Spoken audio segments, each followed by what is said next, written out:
আসসালামু আলাইকুম প্রিয় শিক্ষার্থী, আজকের এই পর্বে আমরা পাঠ্য বই নমুনা প্রশ্ন উত্তর নিয়ে আলোচনা করব দ্বাদশ অধ্যায়। তো দেখো, দ্বাদশ অধ্যায় প্রথমত আমরা হচ্ছে কি সংক্ষিপ্ত প্রশ্ন উত্তর নিয়ে আলোচনা করব নমুনা প্রশ্নের।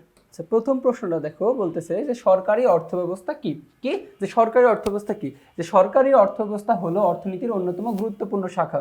সাধারণভাবে সরকারি অর্থব্যবস্থা বলতে রাষ্ট্রের আয় ও ব্যয় সংক্রান্ত নীতি ও পদ্ধতিকে বোঝায়। অর্থনীতির এই শাখায় রাষ্ট্রের সব ধরনের আয়, ব্যয়, ঋণ, বিনিয়োগ এবং সংক্রান্ত সমস্যা এবং সেই সবের সমাধানের বিষয় কি থাকে, অন্তর্ভুক্ত থাকে। এটাকে আমরা বলছি কি যে সরকারি অর্থব্যবস্থা। এরপরে 2 নম্বর প্রশ্নটা দেখো, যে 2 নম্বর আবগারি শুল্ক কি? বলতেছে দেশের অভ্যন্তরে উৎপাদিত ও ব্যবহৃত দ্রব্যের উপর যে কর ধার্য করা হয় তাকে আবগারি শুল্ক বলা হয়। রাজস্ব সংগ্রহ ছাড়াও বিভিন্ন ক্ষতিকর দ্রব্যের ভোগ হ্রাস করার উদ্দেশ্যে আবগারি শুল্ক কি করা হয়, ধার্য করা হয়। বাংলাদেশে প্রধানত চা, সিগারেট, চিনি প্রভৃতি দ্রব্যের উপর আবগারি শুল্ক কি করা হয়, ধার্য করা হয়। এরপরে 3 নম্বর প্রশ্নটা, কেন্দ্রীয় ব্যাংকে কেন নিকাশ ঘর বলা হয়?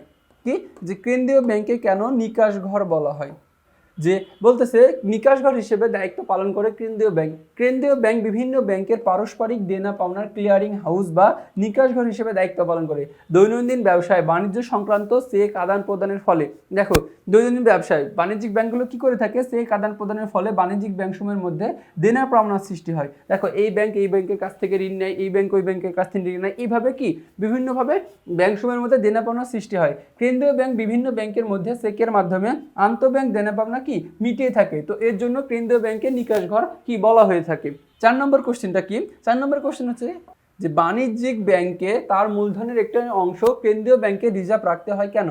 বলতেছে কেন্দ্রীয় ব্যাংক হচ্ছে অন্যান্য ব্যাংকের ব্যাংক, অর্থাৎ এটি বাণিজ্যিক ব্যাংকসমূহের ব্যাংক হিসেবে কাজ করে। তাই বাণিজ্যিক ব্যাংকে তার মূলধনের একটি অংশ কেন্দ্রীয় ব্যাংকে কি করতে হয়, রিজার্ভ রাখতে হয়। কেন্দ্রীয় ব্যাংকে জমার পরিমাণ হ্রাস বৃদ্ধি করে বাণিজ্যিক ব্যাংকের কি ঋণদান ক্ষমতা বহুলাংশে নিয়ন্ত্রণ করতে সক্ষম হয়। এর জন্য কি বাণিজ্যিক ব্যাংকের একটা মূলধনের একটা নির্দিষ্ট অংশ কেন্দ্রীয় ব্যাংকে কি করতে হয়, রিজার্ভ করতে হয়। তো দেখো এরই মাধ্যমে আমরা কি যে সংক্ষিপ্ত প্রশ্ন উত্তরগুলো কি সেরে ফেললাম। তো পরবর্তী তোমাদের সাথে আবার দেখা হবে, ততক্ষণ পর্যন্ত তোমার সুস্থ থাকো, ভালো থাকো, আসসালামু আলাইকুম।